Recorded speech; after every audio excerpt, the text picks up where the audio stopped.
Good morning. Well, another day working on the planter here. I'm currently working on cleaning up these fertilizer gauge wheels a little bit. Just spraying them off with the hose, trying to get this mud and this kind of stuff off. Isn't taking a whole lot, so I'm going to keep working on this here for a little bit till I get them done, and then after they dry off, I want to take a piece of emery cloth or some sandpaper and clean up these shafts where it was rusted and the dirt was caked on there. We'll shine them up and we'll put some Never-Seez on them, put that stuff back together. I got a call yesterday. All them filters that I ordered the other day are in up at the John Deere dealer, so my plan is later this morning to run up there and get those. So then this afternoon we can put filters away. Also, before I leave this morning, I want to change the batteries in this tractor. It was dead when we went to get it to hook up the planter the other day, if you remember. And I have 2 new batteries sitting here for it, so I'm going to get those changed. That way we can take the old ones back up for core charge, get our credit on that. So that's the plan here this morning.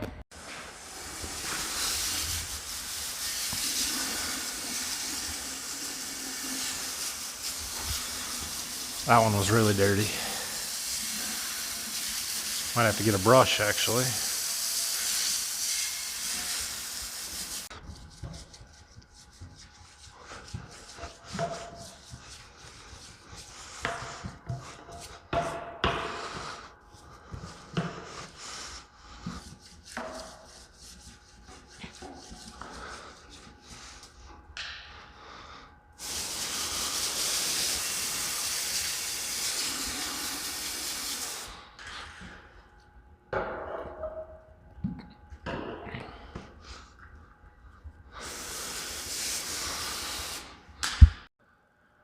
So I've decided that these blades and boots are okay to run for another year.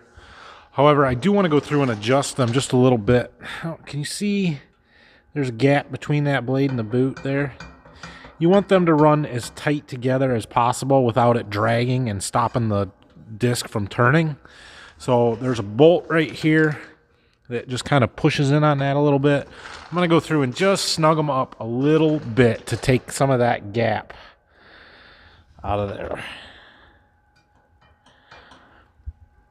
All right, while I'm waiting for those gauge wheels to dry out so I can finish cleaning them up and get them put back on the planter, I'm gonna go change these batteries on the tractor. So I'll wheel them over here to the other side and we'll take the old ones out. I'm almost certain to find more dirt because I didn't take them out when I was cleaning the tractor. So we'll clean up the battery compartment there a little bit, see what kind of shape the cables are in, and get the new ones put in.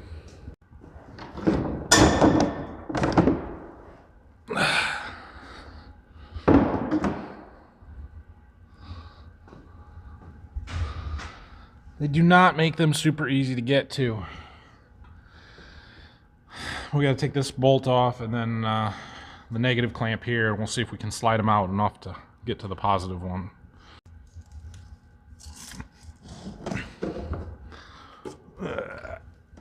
Yeah. Well, it's going to take 2 hands if nothing else. Okay, this is proving to be quite difficult. I can't get these batteries to slide out far enough to be able to get in here. Oh yeah, I found some more dirt too, by the way. Go figure, right? So what I think I got to do is take off this washer fluid tank. Appears that there are just two bolts that are holding that in place, and that'll come out of the way, which will let me get to this connection terminal. I may have to take this cover off. I haven't decided that yet. We'll see what happens when I get this out of the way. All right, I did get them batteries out. That was substantially more difficult than it needed to be. This one here, the bolt was rusted and then it started spinning on me, so I'm gonna get that out. I might have to cut it out, but I'm gonna get it out and get a new bolt for it. I'm also gonna get a new one for here because this is not the right bolt. All right, so I'm gonna get a scraper, scrape all this dirt out of here the best I can. I'll probably get the hose and wash it out after that. And we'll let it dry while we, well, I guess I got the new batteries, so we'll let it dry and then we'll put the new batteries back in. Oh, I gotta go get them bolts, yeah. So we'll get those while we go to the John Deere dealer. We'll probably head that way pretty soon here. So, but there's the old batteries. I did get them out of there. And like I said, they're 6 years old almost at this point, so I guess they did all right. All right, I've got those batteries out. I took out one of the battery cable clamp bolts so that I've got an example, so we can get a couple of those, because the one was missing and the one was rusted so bad I had to cut it to get it off. I also want to get some new cotter pins. These little cotter pins that we took off, they were through this one hole on these gauge wheels. They're all rusted up in pretty bad shape, so I'm just going to go ahead and get all new ones of those to put in. The rest of the stuff, the bolts and everything, look to be okay. The washers are kind of rusty, but not a big deal. So I'm going to load those batteries up in the back of my truck, and we're going to head to the John Deere dealer to get that stuff and all of our filters, and then we'll have to put all that stuff away here this afternoon. So, all right, I think I got what I need. There's a big box in the back there full of filters. Well, here is our box of filters and the grease in there. So we'll go through that here this afternoon. I like to write on each box what it's for, you know, what tractor or combine or whatever, and what the filter is, whether it's a cab air filter, inner air filter, engine oil, hydraulic oil, all that kind of good stuff. So I'll get my list of what part numbers were for what tractor and everything, and we'll kind of one by one go through them here this afternoon and then take them upstairs and put them away. I got these big air filters labeled. I'm going to carry them upstairs, put them away. And here is the rest of them. Most of those are cab air filters or secondary engine air filters. These are fuel and oil filters, yeah, in there. So all right, well, we'll get the rest of these put away. Well, we are restocked. Shelves are pretty full, except for this glaring hole right here. I forgot one filter I missed, the fuel filters for the 8430. I don't know how I missed it, but I did, so I'll go ahead and get that one ordered, and we'll get it next time we're up there. No big deal there. If that's the only thing we're missing, we did pretty good. So I do have this pile here. These are filters that are for the sprayer that we are going to use later this winter. So I have another set of them for the sprayer over there. And I just took these older ones off the shelf so we can rotate them through and use them up when we get the sprayer in a few weeks, I guess. Now, let's get back to our new batteries. We'll slide them in there, and I did get some new bolts for the battery cable clamps, and hopefully they go in easier than they came out. Okay, I got the new batteries in. They went in slightly easier than they came out, although not a lot.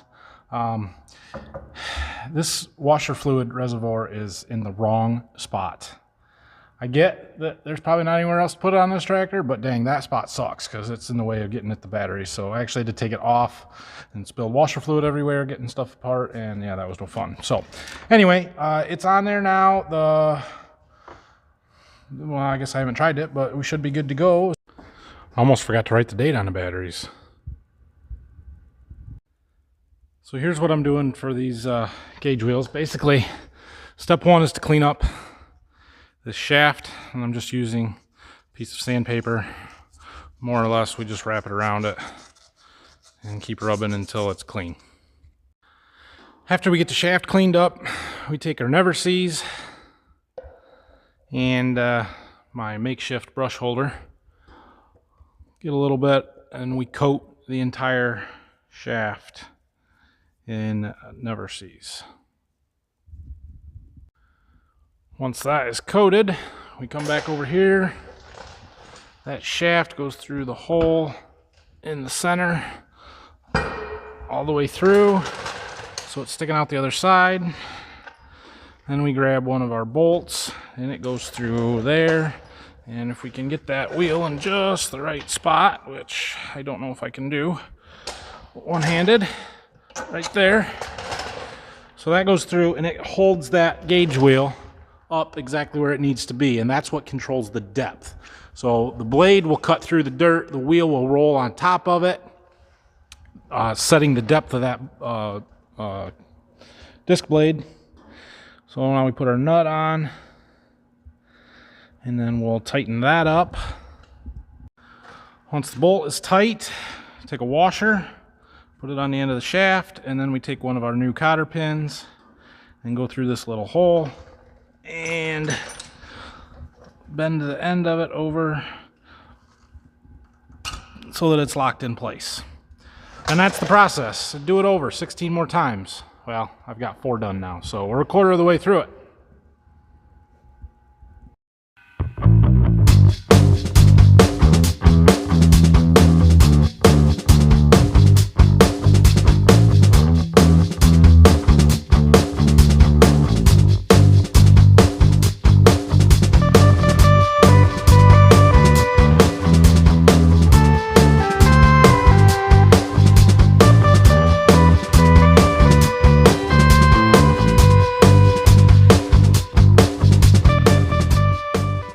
Okay, I got all the gauge wheels back on the fertilizer openers all the way across. So that's good. That was a big job, or what I thought was going to be a really big job. Didn't turn out to be, but I'm glad to have done. So next up on the planner here, I think I want to get the rest of the hydraulic hoses and electrical connections and stuff hooked up. I want to make sure my monitors are going to work and all the seed tube sensors and the vacuum motors and all that kind of stuff works before we get too far. So just in case I need to get anything to fix that, I can do it now while we've got time. And then the other thing is washing out and cleaning row units. And basically we need to take everything off of here.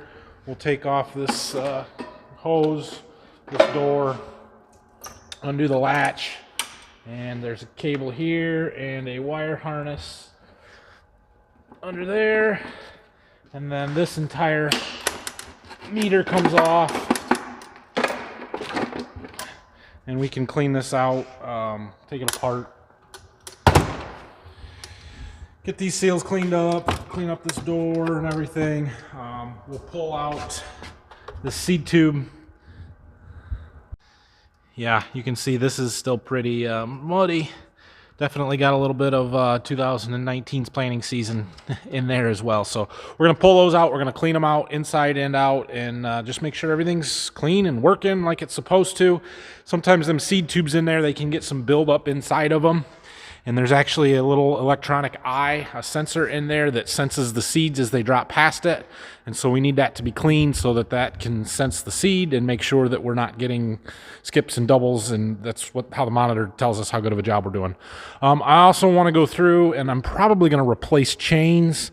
I haven't done that for a while, so we'll take these chains off and see what kind of shape they're in. We may just lube them up, but I'm guessing we're going to replace those. So there's not a lot of them on the planner. Let's see, there's one there, fertilizer drive chain here, this one, so I think 2 on each side for seed and then 2 for the fertilizer. So that won't take a whole lot, and we do need to air up tires. I know there's a flat one on the wing on the far side, but we got a long time until we're actually going to the field, so I'm not too concerned about that because we'll probably have to do it as we get closer to planting season. Yeah.